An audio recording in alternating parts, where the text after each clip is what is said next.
And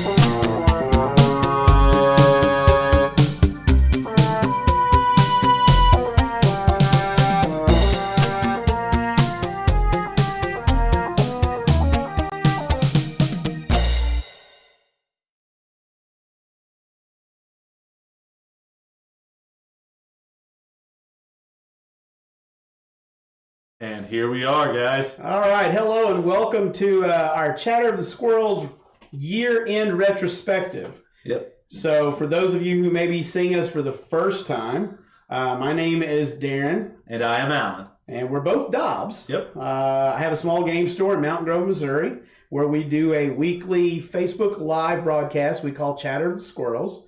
And we're trying to branch out a little bit. I've played with YouTube a little bit in the past, and we're apologize for the audio. We're going to try to get mics. Yeah, we understand the audio is an issue. It's a bit of an issue, but we wanted to do a year-end retrospective like everybody else does. So we're going to be working on doing some best and worst and some awards and whatnot and so forth. So anyway, that's what we're working at. Grove Gamers Guild been open almost 10 years, so we got a little bit of experience in the gaming industry, having gamed most of our lives. And that's what we kind of bank on, and our sparkling personalities. Yes. So we hope to be entertainment, at least for our locals. And if someone else out there finds us and you love us, fantastic. We appreciate that. We certainly do. Bring all the good news out to everyone. As we said, this is going to be our year-end review, and we have decided to call this the 2019 Golden Acorn Awards. We're going to talk about some of the best of the year.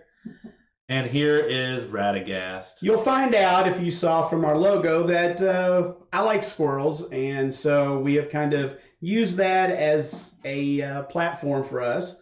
So this is the Golden Acorns. We can't afford to really hand out actual awards to anybody. Right. So kind of like Tabletop, if you ever saw Tabletop, we're just going to use Radagast here. That's our mascot. All squirrels are Radagast. All squirrels are Radagast. And he's going to have, a prize for folks. Okay, so that's what we're going to be doing when we get to those Golden Awards here, those Golden Acorns in a little bit. He'll be bringing those out, not with an envelope, but with a little token. With a little token. So that's what we're going to be doing. But we're doing this because we enjoy providing information for the locals. Information and entertainment. And infotainment. And we like to think that we focus more on the casual side than probably most of the podcasts that we ourselves watch. Right. Most of the things that I listen to and watch are in the store. I mean, we're primarily Commander and that type of thing. Right. Where we do some limited and whatnot, but Commander's probably it. And a casual Commander, not an EDH. Not a CEDH. Not a CEDH, not a fourth turn, I'm still alive. Yay. No. Nobody's running Narset.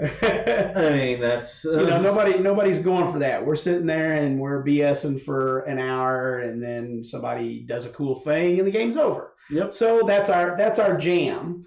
So we are trying to explore, and that's why you're going to see us doing this video, posting it on YouTube. It's not a Facebook Live, and we're going to move on from here and hopefully get better at what we're doing, learn to use some equipment, some equipment, learn to use audio, and just make you a better program. That's what we're working on. It was very simple, the level that we're at right now, but we did want to, for the Golden Acorns, expand into something a little different. So we are shooting this with a different camera, have some software it's actually going through. You heard opening music.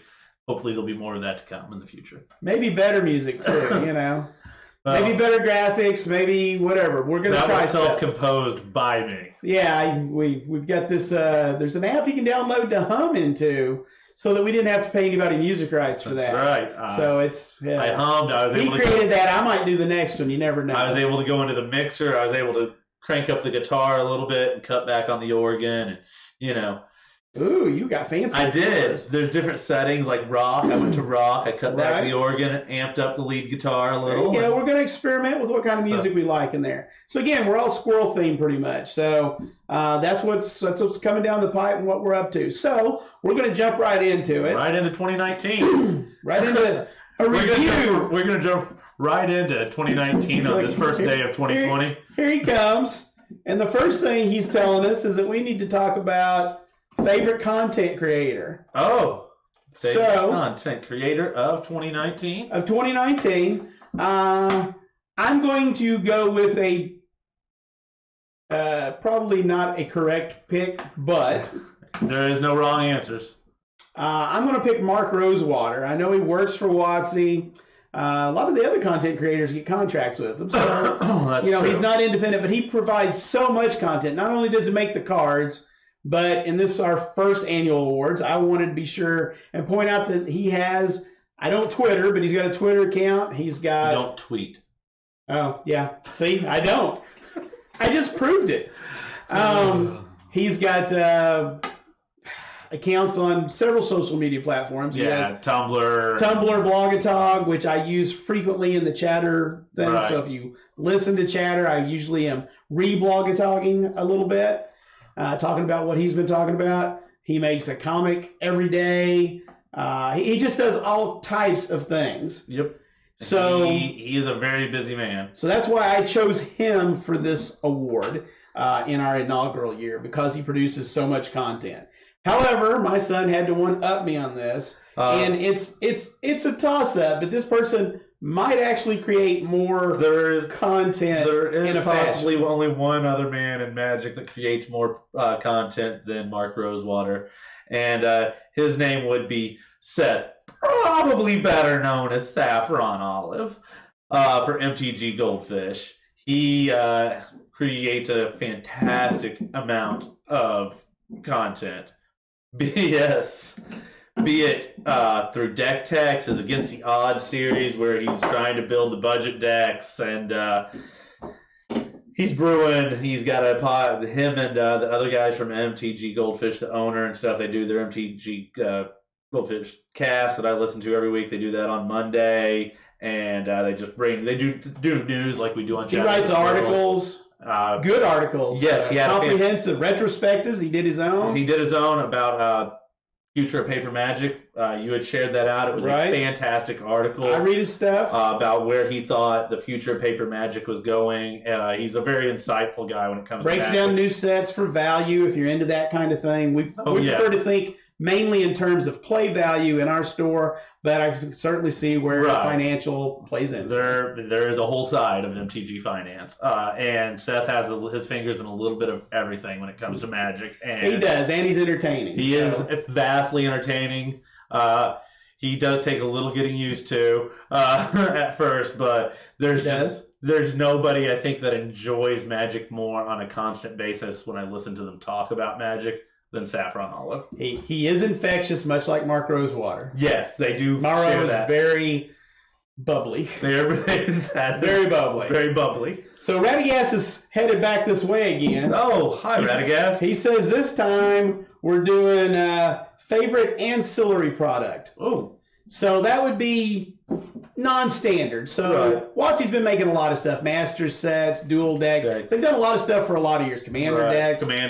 Yeah. So every year. This year we got Brawl decks. That's an ancillary product. The Mystery Boosters, Modern Horizons, just tons of things they do. The spell books, the From the Vaults that they did for years. All those are ancillary products. They're not necessary for standard, which is the main driving force. Right. So not one of our 4 standard sets of the year. Correct. So I believe we're in agreement on this one. We are in agreement on this one. We're giving this award to Modern Horizons. Modern Horizons is the definition of what one of their draft innovation sets. Right. Basically, Watsy doesn't make anything in booster packs that's not draftable. Right.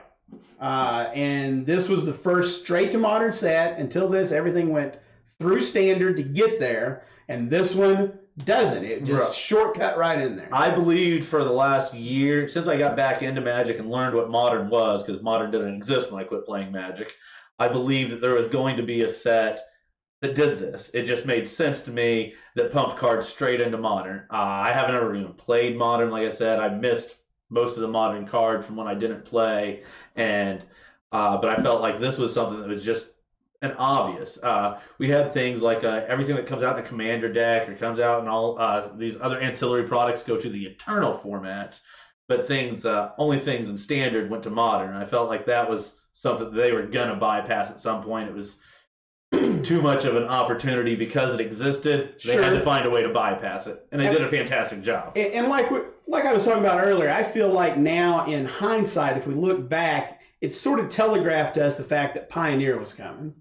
And we want to jump to that one? Yeah, we can just get a jump on ahead. Let's just jump to that one because Radagast says he got them mixed up. Right, and we are in agreement once again. This is another one we agree on. The favorite format of the year, Pioneer. Pioneer. I believe they telegraphed to us with the release of Modern Horizons their willingness to turn Modern into Legacy. Yes. And put Legacy and Vintage sort of over in the corner and let Baby out. Yeah.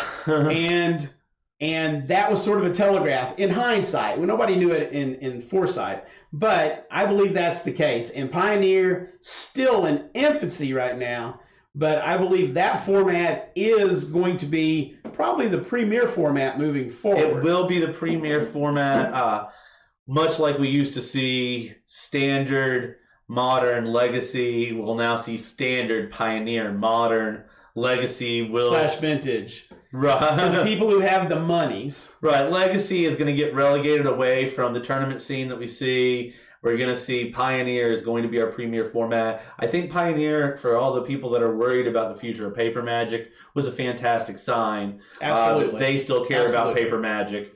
The Players Tour, our new Pro Tours, which are going to be Players Tours, all paper tournaments. There's going to be a lot of those in Pioneer. They're pushing the format hard. They're not moving away from anything like that, and they gave us...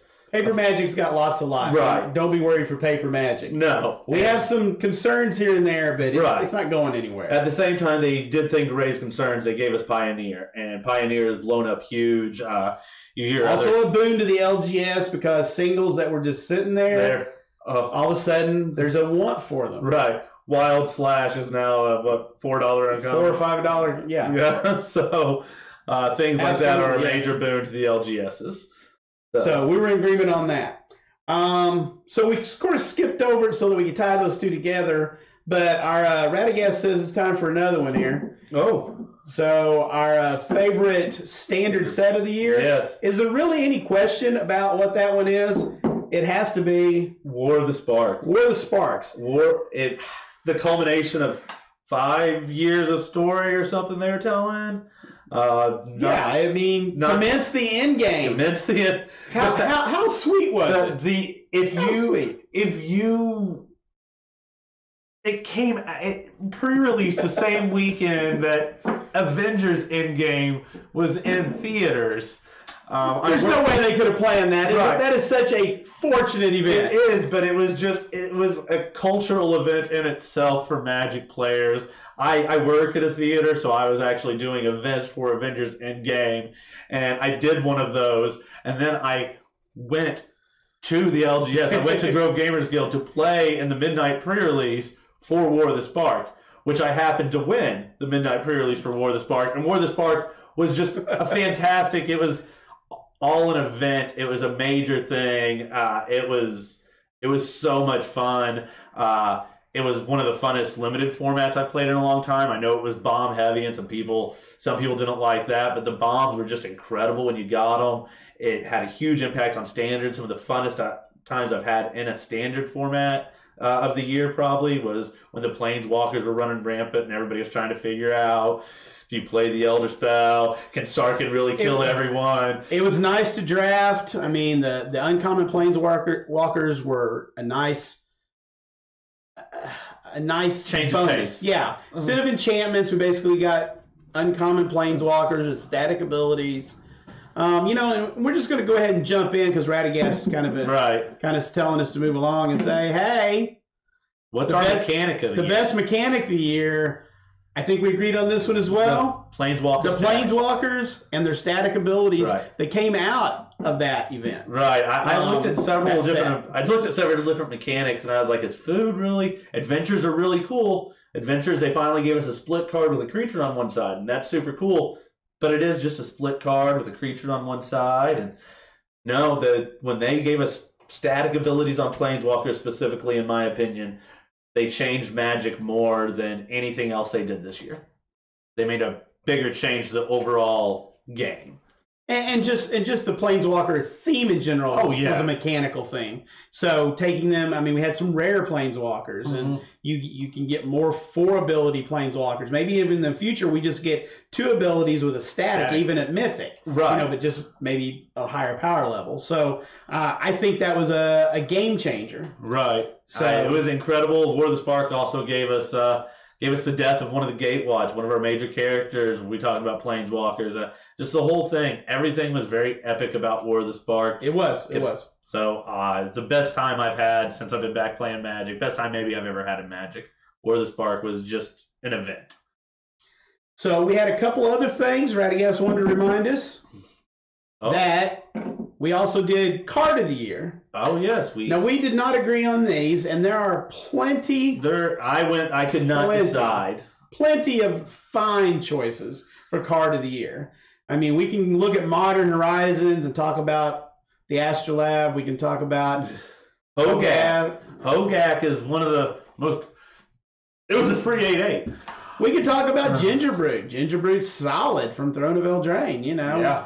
We could talk about the Planeswalkers, Narset, or something of that nature. Yeah, Karn. There's lots of things we could talk about. In the end, I took the easy path, and I said Broko Oko was the Card of the Year because we talked about him so much from September till December.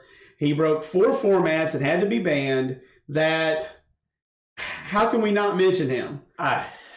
You have to mention Oko. We got to mention Oko is Broko. It has been the saying. He ran rampant as long as he could, but he almost killed Standard inside of a month. I mean, people didn't want to play the format anymore. Luckily, they'd just given us a brand new format with Pioneer. But Oko changed everything. We'd seen 3 mana Planeswalkers a few times. 3 Fairy came out this year. Fairy Time Raveler was in my consideration for best cards of the year because, unlike Oko, it's not quite Broko. It's had long-lasting effects across multiple formats and is a wonderful card that everybody hates. Maybe you want it banned, but you can't honestly believe that there is a real reason to ban it. It's annoying, but is it overpowered? No. Is it at the upper tier power level? Yes, but it's not busted. There's a lot of upper level, power level stuff lately, and that's something we could get into. That is something we could talk about, and R&D has really ramped up the power level for Standard. Right in recent days. Now, what I did choose for a Card of the Year, sadly, also comes out of the same set and is also now banned in 4 formats. But, 3 formats. It's not banned in Brawl. They didn't ban it in Brawl, that's right. But Standard. Oh, okay. Standard, Pioneer, Historic, right? But that's Once Upon a Time. Every story should begin with Once Upon a Time. I believe I picked it because I just think I didn't like Oko from the get-go. I don't like the play patterns. I never wanted to play Oko. It was not a card that appealed to me. I understand the power level. I never said I liked him. Right. I just gave him Card of the Year because of... Once Upon a Time, in my opinion, is a fantastic, wonderful, great Magic card. They just pushed a little too far. I think maybe some people are... 5 was too many. 5 was too many. But the idea of playing... We know free spells can be busted, but they're trying to give us a free spell. They're trying to give us a free spell that wasn't completely busted. But 5 was too many. I think 3 was too few. If it still had the casting cost of 4 or 2, the green and 1, maybe 4 cards. Right in the middle is, I don't know. Adventurous Impulse doesn't seem like enough for 2 mana. So I think it's time we move on. We're going to go for artwork. You know what? I guess it's because it's so recent, but we're really hung up on Throne of Eldraine. We are. We're really hung up on it. We really enjoyed it, even though War of the Spark was so big. Possibly the most flavorful set. We don't have an award for that. Eldraine is probably the most flavorful set I've ever played in Magic. I know I missed Innistrad, and everybody talks about Innistrad, but Eldraine is the most flavorful set I have ever seen. I really enjoyed Kaladesh, I'll be honest. Artwork-wise, that would have been a really hard one. Fair enough. But anyway, we're doing artwork, and I'm going to kick it off again by telling you that for the simplicity of it and the fact it's a fairy tale world, that the showcase version of Curious Pair to me is just sweet. I'm a green player by nature, and Curious Pair, Hansel and Gretel, I mean, how much more fairy tale does it get than that? It is. It's a gorgeous card. It is. I managed to pick one up in foil. I think Alan got it for me. Yes. It's got a place of specialty for me, and I just love it to death. I found a foil one. I got it for you immediately. Yep. Appreciate it. It is wonderful. The storybook, all the storybook arts. I looked through those. I could have chose several of those for my favorite art, but I'm going to be slightly cliche with my favorite art of the year, and I'm going to pick Seb McKinnon. We can all talk about Seb McKinnon just forever. Every time he does a piece of art, his Eldraine. I actually almost thought about choosing the, even though it's not a card, the kind of mural picture he did for Throne of Eldraine. It's on the playmat. The playmat. The Sleeping Knight. Yeah, the Sleeping Knight. I thought about choosing Beauty flip flop. But I went back to War of the Spark because it was my favorite set of the year, and I chose Death Sprout as a Seb McKinnon art. He likes to feature redheads in his art, but this one, I like redheads. The Golgari, it's a Golgari card. I like playing Golgari, and this is possibly just one of the most Golgari art you could imagine. It's the tree sprouting from the dead body, and but I could have picked about anything by Seb, but this was my choice for the year. Oh, I forgot you changed yours. Yeah, so yeah. Yeah, I think this is just fantastic art. Like I said, just how it encapsulates the whole card. And it's like, that's Golgari. That's right. That's it. Right there. All right, so keep it moving because we're going to try to cover a lot of stuff with some discussion here. We're going to give out some local awards right now. So if you're tuning in from somewhere else, you won't know these folks. Right. But locally, we're going to give a big shout out and an award, thanks to Ratty Guest. Boom. In our local community, we extended out because we're rural, and I'm extended it out in probably a 40-mile radius or whatever. To the people that come down. And probably competitive-minded in the store. And I don't do a lot of competitive-driven things, but I've been doing some win-a-boxes. Win-a-boxes for Pioneer. Our new format. And he's also done well in past PPTQs and those kinds of things. But Michael Bandy from West Plains, Missouri, he's going to get the award for that. I absolutely agree. I don't know how he finished up. I know he top 8'd Frank's 1K at C&K in Bolivar. I heard they split 4 ways. Okay. Somebody else got first place, so they figured that out somehow. But okay. I heard they split 4 ways. I wasn't sure. I had seen his picture that he had made the top 8, which didn't surprise me at all. Right. I didn't know if he had ended up winning it or not. Top 8, top 4, and then they split. So all right. Well, congratulations, Bandy. And we're also going to give out a casual player of the year because, again, we're more casual minded. We really are. We play a lot of Commander. And I believe we're in agreement on all these, unless I misremember. Yeah, we're in agreement on these. We're in agreement. We're going to go with Ivan Forrest. He is homegrown, so to speak. Yes. He's been coming to the guild ever since I opened almost 10 years ago. Right. And so we're going to give it out to Ivan. He comes up every weekend, plays Commander, likes Pauper, drafting, and pre-releases. So. The only guy I know that has like 19 Reaper King decks. So anyway, it's going out to Ivan. So thanks for coming in and playing casual. For all your Commander shenanigans. We're going to also give a Rookie of the Year. Yep. We'll give that out to John Ice. John Ice. He technically started playing last year. Year before last now, technically. Right. We are then the first day of 2020. Yeah. So, but we're going to give it out to him because he's been picking up his game. He finally settled on a deck that he likes. He's been working on it, playing that. So we're going to give it to John Ice. He is, and he been a little bit now. I've missed a few standard showdowns, but I can tell he's playing that red deck wins. But I can tell when he kind of turned the corner, leveled up. He had a level up moment.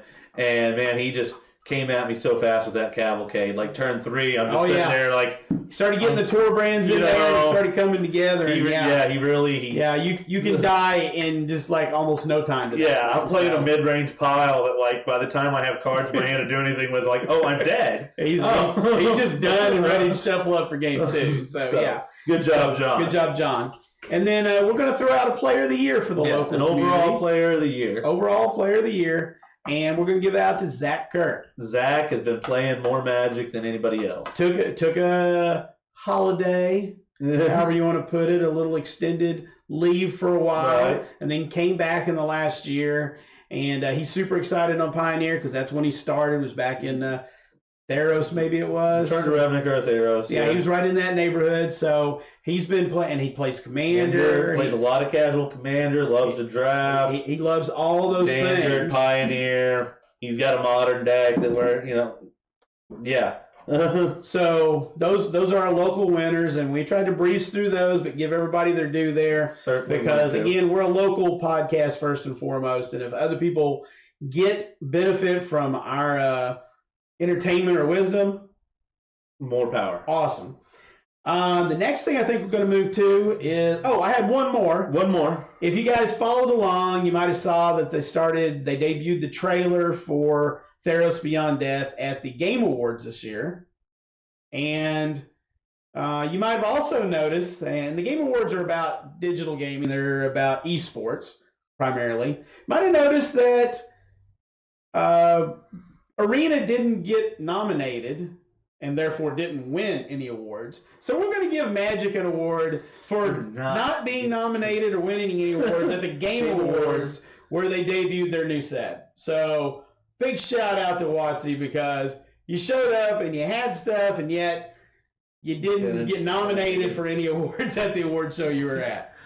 I'm sure there were a lot that weren't, but good job. Next we're going to do something we're calling the Double-Edged Sword Awards. And so it's not really I guess we can call them a Golden Acorn Award, but we're calling them the Double-Edged Sword. So this is going to be about a half dozen things that we thought were good and bad for the game this year.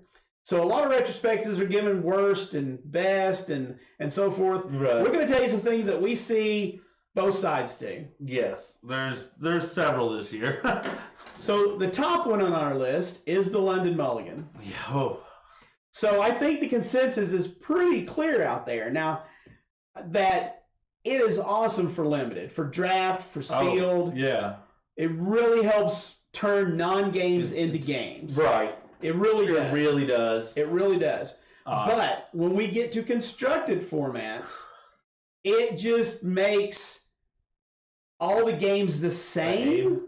Because it's easy to mulligan until you get your Gilded Goose or your not your Once Upon a Time anymore. Oh, but when we had Once Upon a Time and the London Mulligan?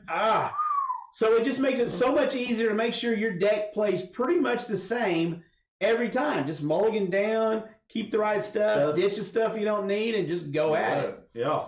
So, good and bad. I don't know if Watsy would ever consider having differing mulligan rules for different formats.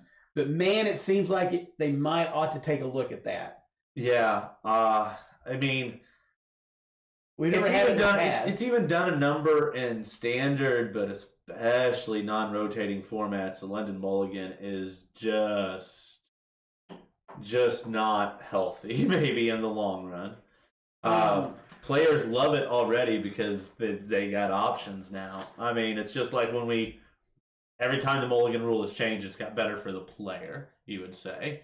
It hasn't ever really got worse. Well, they're trying to eliminate non-games of Magic. Right. And so this helps do that. And another thing for tournament Magic is that you're trying to let skill take over. Right. So that's why, other than the old formats where they're letting you try to play with all the cards that you possibly can when there's so many. Right. They don't like having restricted cards because restricted cards bring a certain amount of luck with them. Too much variance. There's one in there, and if I hit my one before you hit your one, I win because I hit it. Right. Whereas you didn't hit yours, so we play with the skill level. But when you start, and so they want repetitive gameplay to be skill-based and a known quantity, if you will. Right. But I don't know if they want it to be this non-varianced. I agree with you. It's so, especially we haven't seen, with some cards that have been printed, we haven't seen combo decks run wild, which I really thought is what we were immediately going to see. We have seen the variance go down, but we haven't seen combo particularly run wild with the London Mulligan. Because if you're prepared, you can sideboard, and you just mulligan into your sideboard answer. So that's why it keeps it in check. It does keep it in check, but it's still, it's too many similar games of Magic. Even post sideboard, there's not the variance there once was, and I'm not sure if it's healthy. With standard, I'm not sure. I didn't think initially that it was going to be a problem in standard, but with this last standard, I mean, Oko was part of the problem, and maybe Goose and everything. Once upon a time is part of the problem. So yeah. So we'll see as we go forward. It's still pretty early, but maybe think about separating them. I don't know that they would do that. I don't know if they'd ever backtrack at this point, but so maybe it's something they should be thinking about. Radagast is whispering we need to move on. All right. He's trying to keep us on task. So thank you, Radagast. So the second thing we're going to talk about is something that I don't play, but I know a lot of people do. He's played. I played. I'm a non-digital gamer, so yes, I'm a rare beast, I know. But we're going to talk a little bit about Arena because it's affecting everything. Yes. So let's talk just a little bit about Arena. The good of Arena is new player acquisition from Wizard's standpoint. Yeah.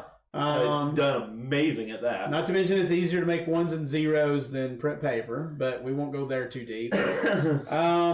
And then if they really want to get into the esports, they needed something that was prettier to look at and stream. Well, something that was smoother too. Prettier to look at. Smoother. Magic Online, they've made more advancements since Arena has come out, but part of it still seems to be something built on software from the 90s, and that's because it is. Because it is. That's a problem. I mean, it's a problem that I don't know if they can ever completely update, circumvent, get around because their database is so large, people's collections. I don't know. I'm not a programmer. I don't know. I'm not either. But I mean, having something built on 20-year-old software was an issue moving forward into major esports territory if that's where they wanted to go. They've had their plenty of own problems with their new client on Arena. They had some crashes during a Mythic Championship, I believe.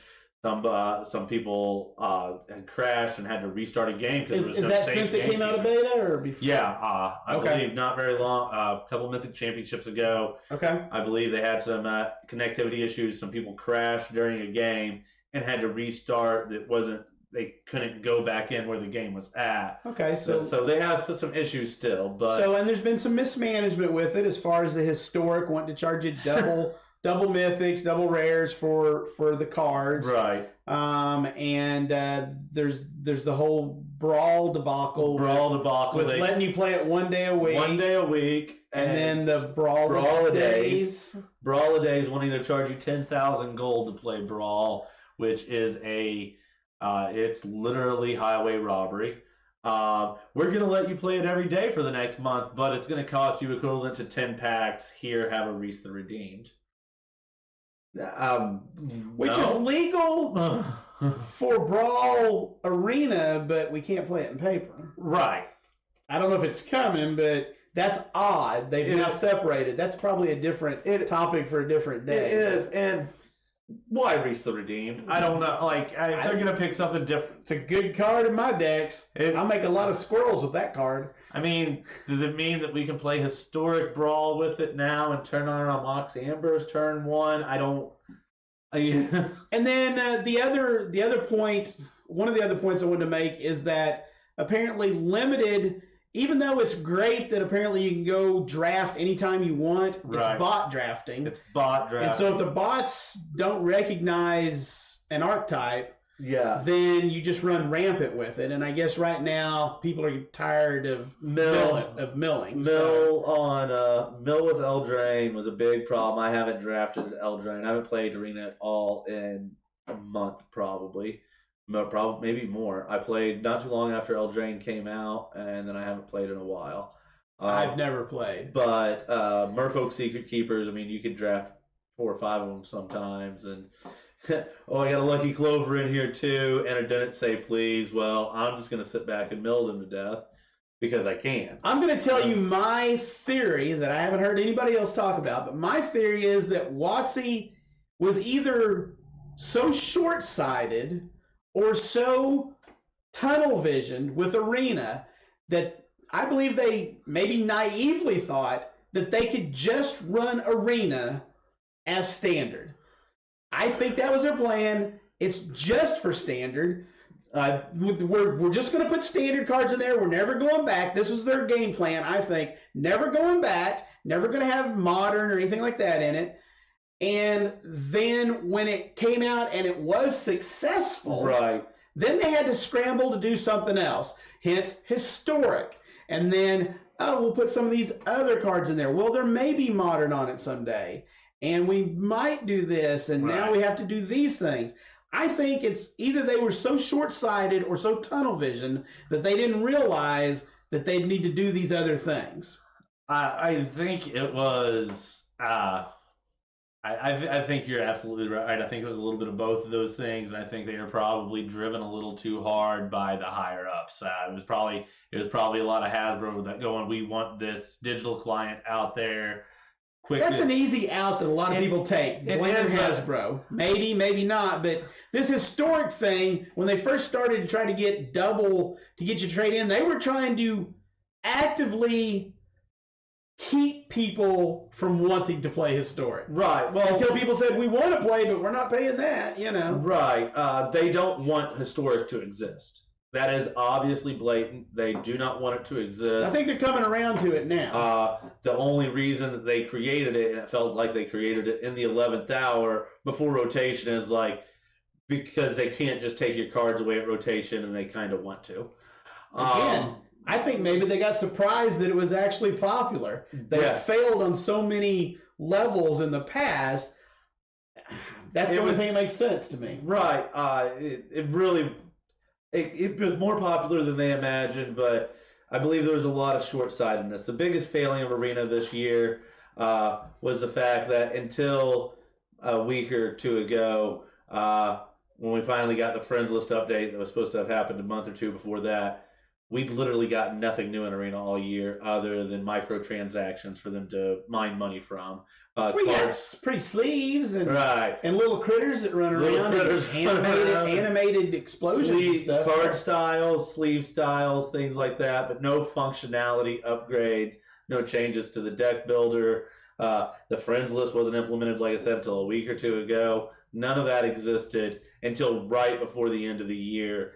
It's also my understanding that it's so basic that it's laughable compared to other games. I don't play any other card games, like digital card games. It's the first time I've ever attempted a digital card game. It's just something I've heard. I would imagine so, that it is very, very, very bare bones.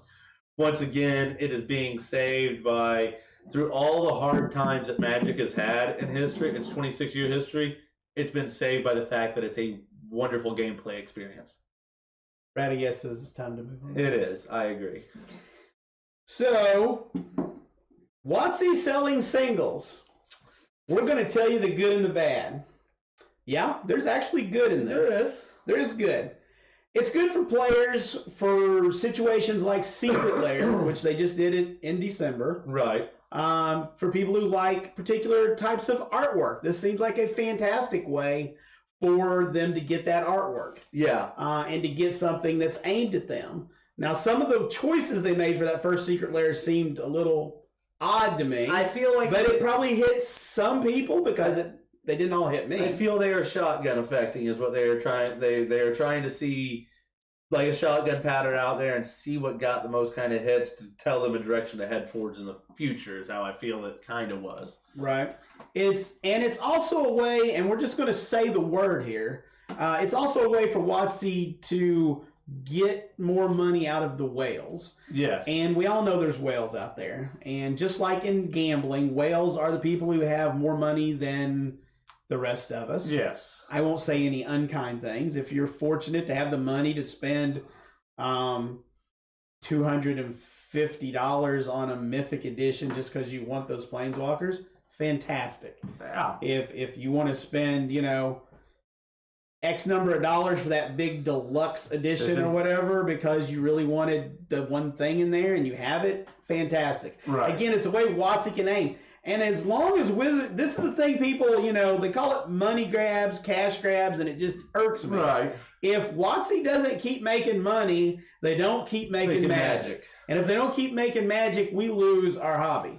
So I want them to keep making magic. On chatter before, we've talked about FOMO a little bit and fear of missing out for those who. Yeah, I mean it's not all for you, and it's not all supposed to be for you.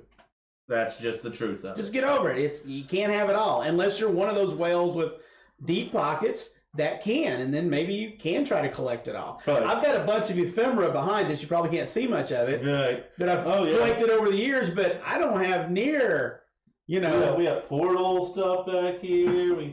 This is my Black Lotus. That's what I got. You had a copy of Chandelier sitting back there anywhere? It's not back there. Oh. I do have it, but it's not back there. Yeah. I don't have everything back there. There's D&D stuff and so forth. But anyway, so that is probably the good side. The bad side is for LGS is not being able to bring these products to the players and missing out on some single sales. Like the Bitter Blossom was the most blatant thing. Right. They literally charged you less than what you would buy it. Than what the secondary market would charge you for a Bitter Blossom. Right. Plus you got 4 tokens as a bonus. So that is a downside. Now, I will say that personally, if they had offered me these items, I could have offered them for pre-order for my players. And again, I'm a small LGS, but if people didn't pre-order them, I probably wouldn't have stocked them because it's just too big of a hurdle to get there. These things may increase in value, they may not. Right. That's the thing about a collectible card game. Right. A trading card game. It's a thing. So we're going to move along. Yep. We're going to go to organized play. Yeah. Organized play really changed this year. In the last year and a half, really, with the it feels like 3 times in the last year. Yeah, the NPL came along. It's like, oh, okay, and then WotC started moving their money to the digital and the arena. Yeah. And they said, paper, not so much. And so I guess the good side of that is that there was more money, and I think we'll get to that later. Yeah. There was more money for the online play, but the good thing about organized play is they seem to finally hit their stride about the middle of this year and announced organized play going into the next year. Right. And that looks like it's getting better. Right. It looks more similar. It looks like it's kind of similar to what we used to have, plus a digital side that is more supported. We will now have Mythic Championships, which are digital on Arena, and Players Tours, which are paper. So we're kind of getting our Pro Tours back. There will be PTQs again, essentially, Players Tour qualifiers, and there will be a more clear path towards the paper side of competitive Magic. Even though there is less of it, and I think that's the negative. That is the negative. The Pro Tours, the Mythic Championships are moving towards all digital play, we've learned.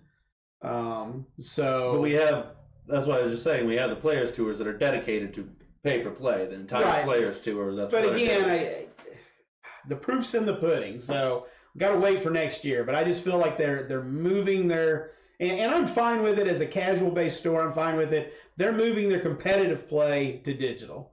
I think that's primarily what's happening, and the third parties of the Magic world are picking up the slack for paper. Right. Your Star Cities and your Channel Fireballs and some others that should be Card Kingdom. The big guys. Right. They should have tournament series and pick up that slack. So I don't think it's going anywhere. It's just morphing, and I don't know where it's going to land. They announced something. That's the good. Let's see how it pans out. Right. That's the uncertain. We did spend, it seemed like, almost 6 months of this year with no clue on what any kind of roadmap of competitive Magic looked like, or any kind of paper competitive Magic again. And we do now have a roadmap. We know what's coming. We know there is a Players Tour. Those are paper tournaments. Pioneer will be pushed heavily there in the new year. Things like that.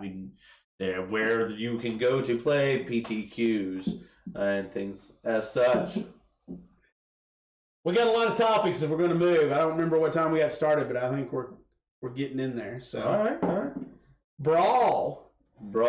Let's try to keep our remarks to a minimum here. Brawl was it's a format. It was a fantastic idea, and then it just sat there like a soured golden egg. I don't know. It just sat there, and then WotC decided to do something with it, and so they made these Brawl decks, which appealed to Commander players, and they didn't make enough. They put very pushed Commander cards. I don't know who made the calculations, but they were wrong. And then they got a second printing that took just too long to get here. And I'm really feeling like Brawl might have little strangleholds here and there, but it's almost a tiny leaders kind of situation. In that, other than Arena, and it's big on Arena just because it's another format you can play. Another way you can play with your cards. That's the push for it in Arena. Is it's not just standard. I'm tired of standard. Well, it's Wednesday. I can play Brawl. Which we already talked about that problem, but that's its biggest push. Most of what I have to say about Brawl is that was format. If they lean on it a little bit next year, and we haven't heard anything about that, that's the spooky part because we've heard lots of Commander. If they lean on it, it still could be good because Brawl is a way to sort of introduce people into Commander. Yeah, which has now become, according to WotC, the most played format out there. Right. This is how people learn to play. So I can see Brawl being an introductory Commander kind of thing. And it is a smaller card pool. It's easier. It's more accessible. So, but they have to lean on it more. They do. To get us there. The last thing on our double-edged sword specifically is the giant-sized prize pool that Magic started getting because of the esports arena. Because they couldn't go into the esports arena and say, our first place person's going to get 10 grand. Yeah. Or 25 grand. They had to come up with these $500,000, $1 million prize pools to even be noticed by the esports people. Community. That's a good word. That's a good word. We'll use that one. So it's good for the players. There's now a top end that's pretty decent. Oh, yeah. The grind is still the grind, but the top end is bigger if you can get there. Right. I think this is another thing that was bad for paper because it shifted the money from paper coverage, GPs, right, and prizes. It shifted it into digital because of Arena. And so that's the bad part about getting those big prize payouts is that it went from paper prize payouts to digital prize payouts. The prize payouts for paper, it is what it is, and it's the way it was always going to go. I just hope that they're able to maintain it properly.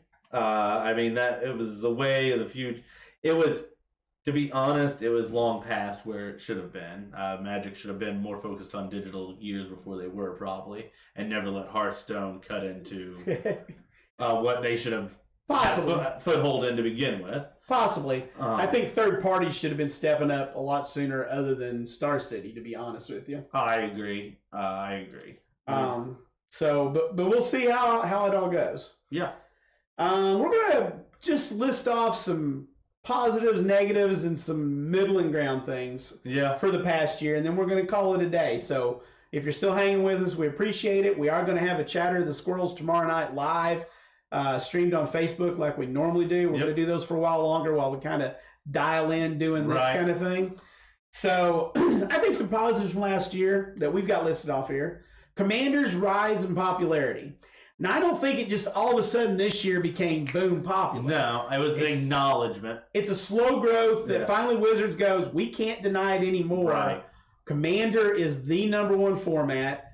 And it's not standard anymmer. Standard's still super popular. Right. The Commander is the #1, and they couldn't deny it any longer as counterintuitive as it seems. The way people start playing. New players start in Commander. Maybe they come to a pre-release. Maybe they play just some casual at home. Right. But they don't just come in and go, let me learn to play Standard. They play whatever their friends are playing. And if friends are playing Commander, they're playing Commander. And so WotC finally had to recognize that. And if you noticed, we've got this huge slew of things coming out next year. A lot. Did we prepare a slide for that? I did not prepare a slide for that. That is my bad. But, interestingly enough, this is taking us off task for a moment, but something that I heard listening to a Command Zone episode not long ago, and they talked about Commander Legends, which is going to be the draftable Commander set coming out fourth quarter of 2020. Yeah, it's like 10 months away. Right. But they said, they were talking. It was their 300th episode, and they were talking about old episodes they had done. And the first time they ever met Gavin, like 5 years ago or something. Apparently, Gavin had been working on Commander Legends for like 5 or 6 years before it came out. Yeah, it's been a labor of love for him. I knew that. Right. That he was working on a draftable Commander set 5 or 6 years ago now. Much like Unsanctioned was for Mark Rosewater finally getting a third unset done, this has been the thing for Gavin Berry. Yeah. Yeah. I had heard that. Unstable. Unsanctioned. Unstable. Sorry. Unstable. And then Unsanctioned's coming. Yes, yeah. I'm just so excited for that because I finally get a Squirrel Commander. Yeah. Oh. Although I do love Deranged Hermit, who is not a commander, but, you know, what can you do? So the rise of that's a positive. It is a positive. It is great to see. We're on the fence about making that a double-edged sword, but we're going to hold off for years. So check with us next year about what the other side of that sword might be. Pioneer's debut. It's a win. It's a win. It's a win. It's a big win. Those people out there going, so what? Is Watsy just going to do this every 5 or 6 years? Yeah. Probably. Yeah. Yeah. Yeah, I've got people super excited in the store because they started playing 5 years ago. Yeah. Now their cards become relevant. Now the decks that they remember, their nostalgia kicks in. Your nostalgia for pack rats, which is horrible nostalgia, but your nostalgia for that doesn't kick in for Modern because it's no good in Modern. Right. But it might be good. Mono Black Devotion? You know. There's a lot of decks that the nostalgia kicks in for that just doesn't happen in Modern. So it's a good thing. It's a positive. It's a plus. Modern has become bloated with age, one would say, I guess. The size of the card pool, it is not what it was intended to be. And it is time for... Modern now is like Legacy was, except without the reserve list. Because I opened up approximately when Modern started. Modern's almost 10 years old. And back then, Legacy decks were $1,000 to $3,000. I didn't look this up, so fact check me, whatever. Now Modern decks are $1,000 to $3,000. Oh yeah. And Legacy decks are like 10 plus. Okay. Back then, you could probably play a vintage deck for $10,000. Right. Now they're like 40 or 50. Yeah, they're a house almost. So they're between a car and a house. So even with all that reprint, there's only so many cards Watsy can reprint. Literally. Yeah. You may think they should just print them all and just give them to you because of the entitlement of the Magic community, but that's not how it works. But there's only so many reprint slots and so many that they can actually get out in a product. This is a fine way to give everybody a piece of what they want. Right. Because now Modern staples are going to go down because people are playing Pioneer. Yep. Those crossover cards may be a problem, but a lot of the staples have went down since Pioneer got announced. So there is options for you out there. But yes, in another 6, 7, 8 years, Pioneer is going to be bloated with age as Modern has become as well, one could say, and it'll be time for a smaller format again that starts maybe roughly somewhere in the time period we are now. It starts at Dominaria or starts it with the frame change. And Dominaria, or starts with Throne of Eldraine, whatever. Yeah, something like that. All right. We already kind of hit on this, but Modern Horizons was a big plus. We gave it an award earlier. Modern Horizons. It was a solid idea that's time had come. Yeah. I believe we'll see another one probably in 2021. I don't think they'll crank one out.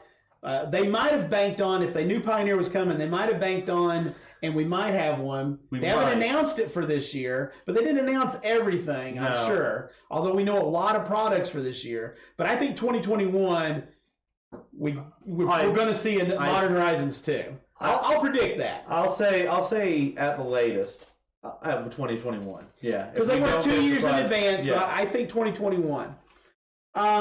Mystery boosters. Definitely a plus. I haven't got the chance to do anything with them because they're only at GPs. They hit stores in February. I'll have them then. I've got people pre-ordering those now.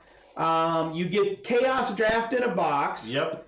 And you get to build your own cube, basically, if you want to try to collect all 1,678 cards. Something like that. I'm off a few, I'm sure, but 121 times 14. Right. Well, times 15 when the next set comes out, because the foils are all different. Right. 121 times 15, you tell me what that number is. That's how many cards you got to collect if you want to try to collect them. You're never going to Chaos Draft twice the same. Right. Nobody builds a 1,500 card cube either. It's a wonderful idea. It's something every Magic player has been asking for forever, and now that Watsy has brought it out, I love hearing Magic players just find their ways to complain about it. Well, there's just no value in those packs. That's what we do. They're going to be $5, $6 packs, and everything's a mythic rare. I mean, you can't. What's your chances of? You can go to Walmart and buy pick up a chaos draft now. What are we complaining about, guys? I mean, Watsy. Everybody's like, man, I wish there was just a cube that Watsy printed a cube. My hopes is that these things are now perennial. Yeah. Because my idea when they first announced mystery packs is that it would be a set that was blindly boxed and rotating infinitely. So there wasn't a set. And they could definitely do it here because the cards aren't numbered except with their original number. They're called a straight pickup. They're printed exactly as they were with that little Planeswalker symbol on the bottom. I'm thinking next year we get more mystery boosters for the GPs or the year after, however they're running that. And they just mix the cards again. Yep. Maybe some of the same ones are in there, but there's new ones too. Definitely some of them. I think that would be fantastically wonderful, and that's what I'm hoping for. Yeah. It doesn't do much to control prices, but it will be a little bit of a safety valve for reprints on some things for them as well, I believe. Sure, they can throw new stuff in there. Right, but I mean, some of the stuff that it's hard to reprint, we've talked about, the price is creeping up. How are they going to reprint this? It's a little bit of a safety valve, even if it is essentially a mythic every time you open a pack of it. Radagast is whispering something Pauper. Pauper? You know what he's talking about? He's talking about a whole bunch of commons. He's talking about he didn't listen to the professor. The professor, yeah. Yeah. Yeah, neither one of us picked him this year. Maybe next year. Maybe next year. You know, he does have more followers than Watsy. He does have. I was ready to say. You heard he passed 500,000, right? Yep. Yeah, I heard. And you know, I just want to speak about something that we experienced last year in 2018 that goes right into here since we mentioned him. We went to the 25th anniversary for Magic. We went to Vegas, to GP Vegas. Woo-hoo, Vegas. We had just a moment of being a fly on a wall as we walked through the convention center at one point where Mark Rosewater walked up to the professor and we could hear him say something about, what can we do for Pauper? Right? That's just something I'll never forget. It was just a little moment we heard as we walked by. We were going to a match or something, so we couldn't spend an hour as a fly on the wall. Right. But I'm sure the professor let him have it right there. Right. And something happened. Something happened. Whether it's because of that, whether that was a catalyst. Right. But Pauper got recognized this year. If you don't know, the paper list, which didn't exist, and the digital Magic Online, which is where Pauper had been played, got married together. An official band list, legal list, was created, and Pauper is legitimized for it. Yep. And that's a fantastic thing. It is wonderful. If you have not played Pauper, what are you waiting for? It's commons. It's commons. It's not expensive to play. You don't have to have those oubliettes. No, it's not expensive to play, but it can be busted. It's crazy how busted some of these common decks are. It really is. I mean, turn 3 or 4 wins with commons? Yeah. Oh, yeah. Oh, yeah. Oh, yeah. We did have to see some bans this year. When they did their unification, they also had to strike down the bans of, I understand, they had to ban the free things. They had to say that we can't play Gush and Probe. And Days, I think they could have left Days, a free little counter spell, didn't hurt nobody. But right. So anyway, yay for Pauper. Just a free force spike. It's not force of will, man. Another thing this year, the last thing on our list of totally positives is trailers. Yes. I believe trailers with the War of the Spark trailer came into their own. I mean, we'd had they dallied around and did some things beforehand. Yep. But with the release of the War of the Spark trailer, the conclusion of the Nicol Bolas storyline, they just hit a new level. Yep. And they've been trying to maintain that. And then they gave us the Throne of Eldraine trailer. Sweet trailer. Man, they knocked it out of the park. It was the most viewed video on YouTube by the next day. It was trending everywhere. Trending on the Twitters and the Tweeties and everything. Yeah. It blew the world away, and it's still I don't remember exactly how I worded it to you earlier, but it is the most ambitious and I want to say successful creative endeavor they've taken in a long time. So they used good music. They had good, they just, it was constructed well. Right. The one little fault in the Throne of Eldraine is at the end it steers you towards Arena and not the LGS. It says Magic Arena. It doesn't say anything about you can come play it at your LGS. Right. And then we're kind of moving into a set that comes out this year, but the trailer dropped last month, Right. and that's for Theros. And it's a little bit not quite up to the snuff of the first two. No. But they're still trying. They got a big composer to do Right. original music. Music. They get to own the music. Right. They didn't own the music. They had to license it before. They had licensed covers of popular songs, a Linkin Park song, and now I don't even remember what the music for Throne of Eldraine was. I remember that they'd had a cover of Linkin Park, but yeah, they had popular music instead of, now they have composed. So now when they give me the trailer to use for promotion or whatever, I can at least have the music instead of it being silent. Right. Because before, the licensing fees, they didn't want to pay those, so I couldn't get that. Right. For example. So anyway, trailers definitely stepped up a notch. Hopefully that continues. We had a few things that we're going to call so-sos. Yeah. So hiding out in the middle. Maybe you've heard of Oathbreaker. Maybe you haven't. If you haven't, I wouldn't worry about it. Yeah. It's kind of like Tiny Leaders too. If you don't know what that is, there's a reason. I'm pretty sure it became a thing because War of the Spark. They gave us a set with 36 Planeswalkers. Here's this alternate multiplayer format that uses Planeswalkers. A format similar to Commander, but your Commander had a signature spell. Right. It has to be a Planeswalker and it has a signature spell. Right. Like Again, if you missed it, I wouldn't worry about it. I wouldn't worry about it. Yeah. I never played a game, never built a deck. So I think the non-mythic Planeswalkers, even though they played well, right. I really don't want to see that a whole lot. It was a bad precedent. Planeswalkers need to be at mythic. They need to be rare. They need to be hard to get. They need to be powerful. Right. And so for War of the Spark, I understand why they did it because of what they were doing.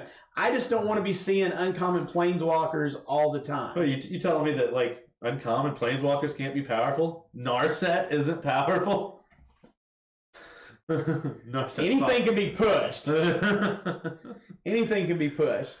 So I thought that for War of the Sparks is fine. I just hope it doesn't go any farther. Right. I imagine we'll see it with. We had the vertical cycle in Core 20 for Chandra. I think we'll get cute. I think we'll get one again with 2021 and Teferi. Possibly. The core sets are for newer players, and so new players think they have to have a Planeswalker in every deck. Maybe you do. I don't know. But they want them in every deck, so more accessibility, I guess. But I'm not a fan of that. I think the collector boosters are also on the fence for whether they were a plus or a minus. Yeah, it was.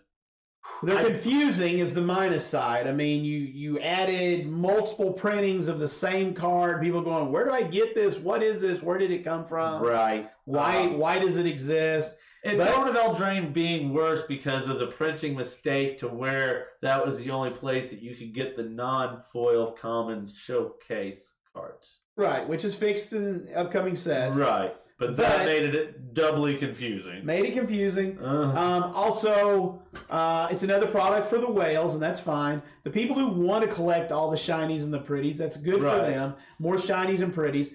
And then really there were some upsides to it besides that. I believe it helped to depress the price of a lot of your playables for Standard. Right. Murderous Rider should easily be a $10 or $15 card. Yes. In any other world. But because there are so many printings of it, it's maybe $5. I didn't look before. I did not either, but I think it's around $5 or $6. And yeah, if I looked at it and I didn't know any better, I'd say that's a $10 card. Yeah. But it's not. So it's not. So those are some so-sos where we were kind of on the fence about where does it go. Right. We do have a list with some negatives on it, and at the top of that list, probably the biggest negative I'd say, is that WotC removed MSRP. So if you're just a regular Joe, you may not understand, and I don't know if I can relate this to you, but manufacturer's suggested retail price is what an MSRP is. WotC doesn't have that on their Magic products anymore. So there's nothing on the box saying MSRP is $39.99. Right. But your memory tells you that a bundle always costs me $40. Right. So if there's nothing to ever go by again, 10 years from now, you go, but bundles cost $40. No, I'm paying $40 for them, 10 years from now. I can't sell it for $40.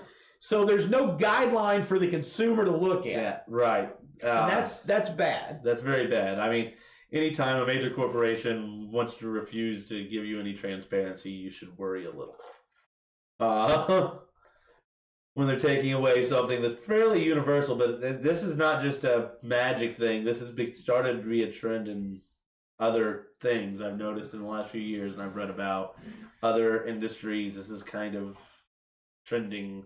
It sure allows. I'm not going to get into all the things that it causes. Right. But the removal of MSRP is bad for me at an LGS level. Yes. I can tell you that. And that's the outlook that I have. Right. No, you as a consumer, you probably don't notice it so much, but it is impacting. If you have an LGS, it is impacting them. Yes, it is. Some of the products for the whales are negative. Yeah. Something like the deluxe edition, which nobody could really understand what was in there that a whale would want. Right. I don't believe necessarily that they're trying to target whales is a bad thing now, but I don't believe they're doing it properly. Because, the deluxe edition is not what any whale wanted. Even to some extent, the collector's boosters didn't quite scratch the itch right. But they missed. They missed. That's what it is. They've got to find the right way to target the whales. I think they're getting closer. The secret layers might be there. I think the secret layers are getting closer. The Mythic editions, I think, went okay, but they didn't have a good system in place. Right. But I think they're dialing in with the secret layers. I think they're going to get there.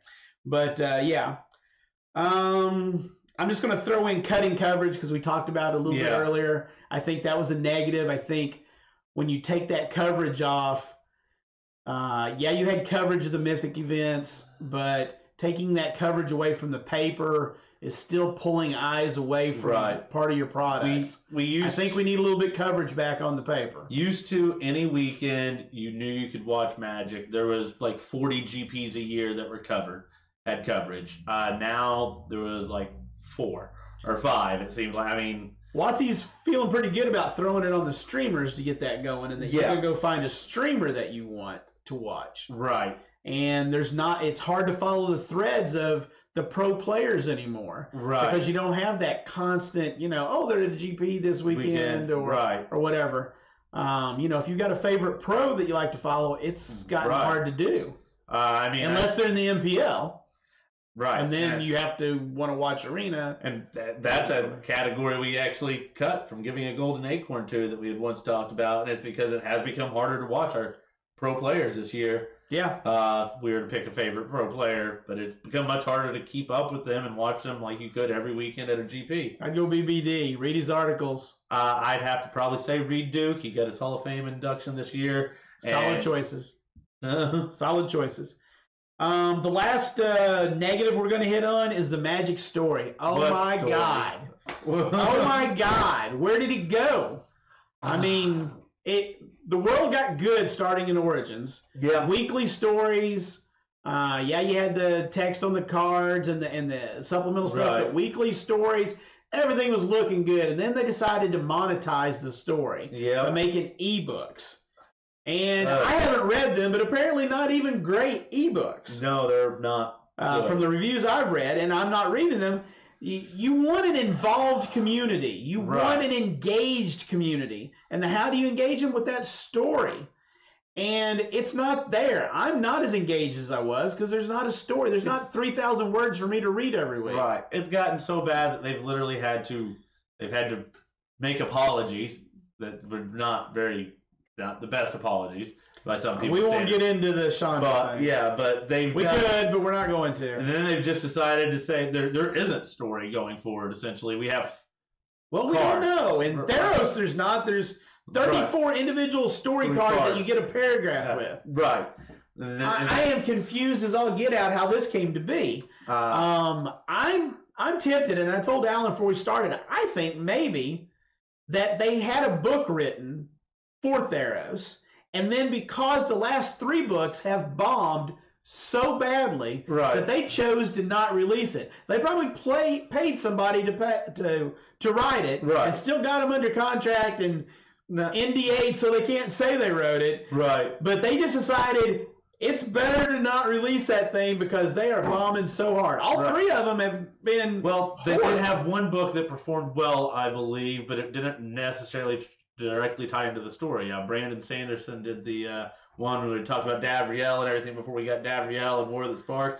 And I believe that one actually did well, even though it didn't tie directly into the story. It was kind of ancillary. But I hear it was well written, I believe, and but it doesn't tie into where the story of the Gatewatch was going. It was a totally separate story than that character showed up in War of the Spark. If they want us to follow this story and be engaged with these characters, since they've got Netflix commitments and there's comic books, and there's potential movies out there someday, they need to keep everybody engaged. They do. I've heard people hoping, I think that this is people grasping for straws at theories that possibly the Netflix series, that things like the Netflix series is why they have cut some of the other stories. They want to unify their storytelling and their universe first before they start putting out a Netflix show. And possibly, but they've actually said that they weren't going to do that. They were going to give the writers the ability. If Jace lost a finger from this writer, he could have that finger when another. They were free to use their characters, much like comic book characters. Right. I know, but that's the best theory I have for hope for people. Alternate universes, and so I don't know. So anyway, the story really needs to be brought back together, and that is huge in my. I'd love the free weekly stories to read again. I think a lot of people would. But I don't know if we'll ever get back there. We got a time running on this? Yeah, we're at 1 hour and 10 minutes. Okay, not bad. We were trying to keep it at an hour, guys. Right. So I've been trying to keep us on task here. Or Radagast, he keeps whispering to me over here. Right. So the last thing, did you come up with a prediction? Not a good one. Not a good one. I'm going to throw one prediction out there for 2021. Just came to me yesterday. And it's because I read Blogathon quite a bit. And Mero has talked about how changelings is a way to make tribal work better going forward, because they really tried the tribal theme in Ixalan. Didn't pan out as well as they had hoped because of the factions that they did.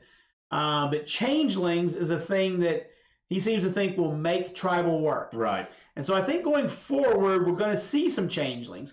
Now, it's hard to put they came from Lorwyn, and then they put some in Modern Horizons, kind of telegraphing that it's a thing.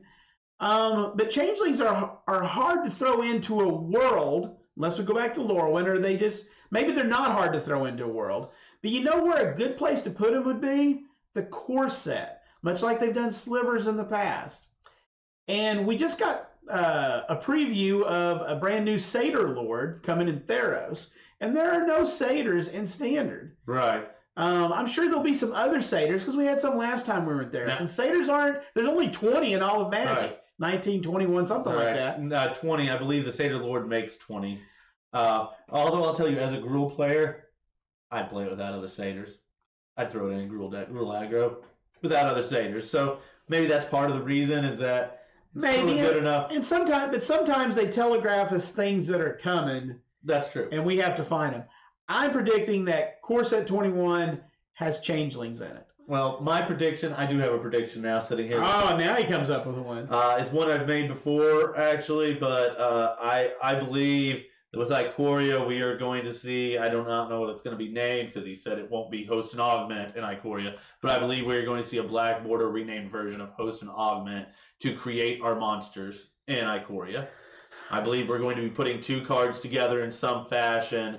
One will be very much like Host and Augment. One will be almost like an aura that kind of applies to more of a creature like part of the card to make the beast. Or we get the three-sided cards that... I don't believe we'll ever take that plunge in Magic. I know Evan Irwin is very, very dedicated to that idea, but I don't. I hope we won't ever see that. That seems like too far a departure. Those are from not Kaijudo. Deck Master. Duel Masters. Duel Masters. That's what it is. So anyway, I hope not. But yeah, I hope not as well. Might be cool. Who knows? Anyway, we sure appreciate you watching. Watch Chatter of the Squirrels still on Thursday nights at 9:30, live on a Facebook live stream. Yep. We'll be doing one tomorrow night. We'll be going over some, tomorrow night for us. I'm not sure when we're going to get this. Yeah. 2nd of January, we'll be doing a live stream from the There we go. Because this is new for us doing it this way, so we'll see how much we can do to this, and then we can post it up. Yep. And but keep watching those. I guess that's all I got. Yep. That sounds good to me. Thank you for watching. If you've held on this long, we appreciate it. And we'll try to get some more videos like this, and maybe bring Chatter to YouTube as a full-time endeavor in the next month or two as we hit our 1-year anniversary. Yes, we will be getting there very, very quickly. All right, and we'll try to fix that audio. We really need to work on that, I know. Yeah. So we apologize, and thanks again for watching. And if you're local, semi-local, come out to Grove Gamers Guild, where everybody knows your game.